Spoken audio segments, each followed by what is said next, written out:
ఈ దారిలో ఇంతమంది వేలాది మంది అభిమానులు వచ్చినప్పుడు మేము కంట్రోల్ చేయలేము, వద్దు అని తిరస్కరించారు. తిరస్కరించిన తర్వాత కూడా 4 తారీఖు 9:30 ప్రాంతంలో హీరో రావడం జరిగింది. రావడం కారులో వచ్చి థియేటర్లో పోయి సినిమా తీసి మళ్ళీ కారులో వెళ్ళిపోతే పెద్దగా ఇంత ఇబ్బంది జరుగుతుండేనేమో లేదో నాకు తెలియదు.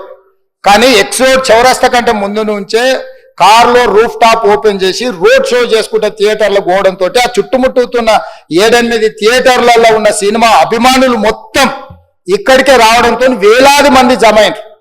ఆ గేట్ ఒక్కసారి హీరో కారు లోపలికి పంపించడానికి ఆ ఉన్న గేటు తెరవడంతో వేలాది మంది ఒక్కటేసారి ఉప్పెనలాకి వచ్చిండ్రు.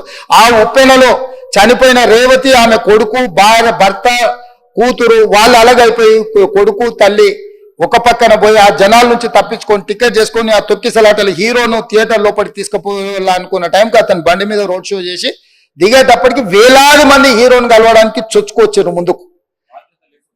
అసలు అంటే ఈ రకమైన వాతావరణంలో అతన్ని లోపలికి తీసుకువెళ్లాల్సిన సందర్భంలో అతను ప్రైవేట్ సెక్యూరిటీ, ఇవాళ మనం ఫంక్షన్లలో బౌన్సర్లని మనం చూస్తా ఉన్నాం. 50-60 మంది సరిగ్గా లెక్క తెలియదు, 50-60 అని అంటున్నారు, నెంబర్ 4 ఎక్కువ తక్కువ.